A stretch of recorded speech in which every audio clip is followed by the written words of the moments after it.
ساتھ کہ ہم اس نظریے کو لے کے آگے بڑھیں گے. آج بھی مجھے کوئی پرواہ نہیں ہے.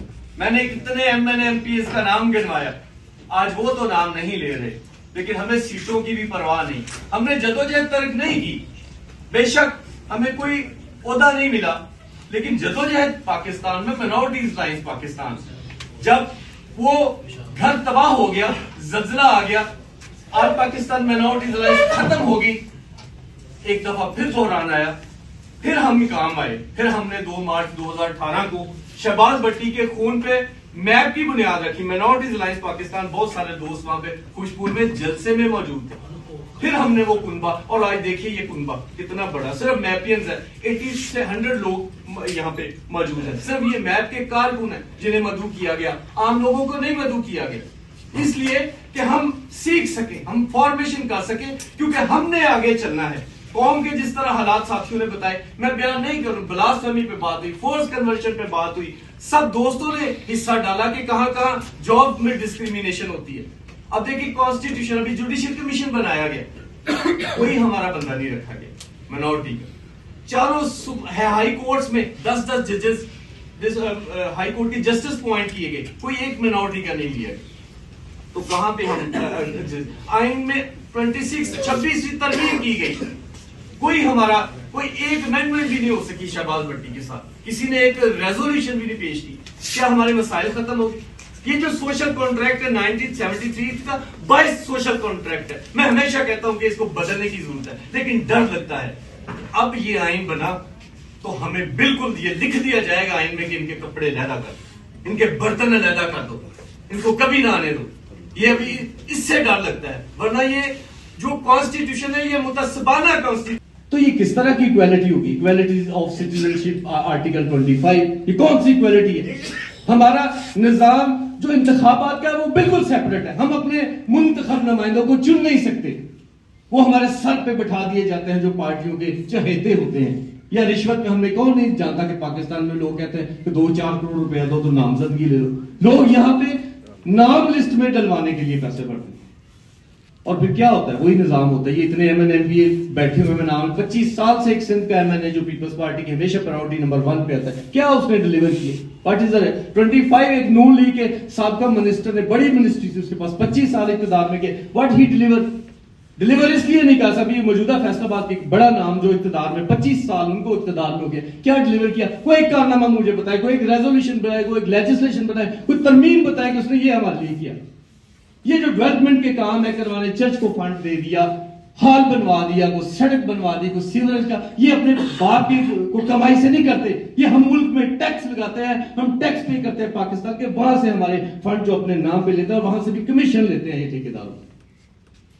وہ ہمارے رائٹس کی تو بات ہی نہیں کرتا. اور یہ یاد رکھیے آپ میرے ساتھی ہیں کہ ڈیولپمنٹ کاموں میں, چیریٹی کے کاموں میں, اور جو ان میں اور رائٹس کی موومنٹ میں زمین آسمان کا فرق ہوتا ہے, کمپیریزن نہیں ہو سکتا. یہ 2 بندوں کو کتابیں دینے سے, 4 بندوں کو جو ان کی فیس دینے سے, کوئی 10 چرچوں میں ساؤنڈ سسٹم دینے سے, کوئی گھروں میں محلوں میں دریاں دینے سے, کوئی جنازے کے برتن دینے سے قومیں ترقی نہیں کرتی. لکھ لیں میری بات, قومیں تب ہی ترقی کرتی ہیں ان کے حالات بدلتے ہیں جب ان کو حقوق ملے. یہاں تو غلامی ہمیں سکھائی جاتی ہے کہ آپ غلام ہیں, غلام ہیں, غلام ہیں. آپ یہاں تک سوچیں, یہاں تک نہیں سوچ سکتے. اب مت کوئی پولیٹیشن سوچے گا ملک کے اعلیٰ عہدے پہ پہنچے گا, پاکستان کے خلاف احتجاج کیے, کام کیا, تو میں پولیٹکس چھوڑ دوں گا. جو بھی کیا اپنی پڑھنے سے کیا, اپنے دوستوں کو ڈونیشن سے کیا. ہم تمہارے ساتھ ہیں, ہم تمہارے ساتھ ہیں. یہ اس لیے نہیں کی کہ ہم میں غیرت تھی کہ ہم اپنی زبان کو گروی نہیں رکھ سکتے. جو ڈونیشن دیتے ہیں وہ ایجنڈا بھی ساتھ دیتے ہیں کہ انوائرمنٹ پہ بات کرنی ہے تو اس پر ہی کرنی ہے. کیا اس کی جرات ہے کہ کسی بلاسفیمی پہ بات کرے؟ یہاں پہ تو جو بڑا نام ہے کرسچینٹی کا, جسے ٹی وی چینل بنا ہے, وہ دعا نہیں کرا سکتا اپنے چینل پہ بلاسفیمی کی وکٹم کے لیے. تو what kind of liberty؟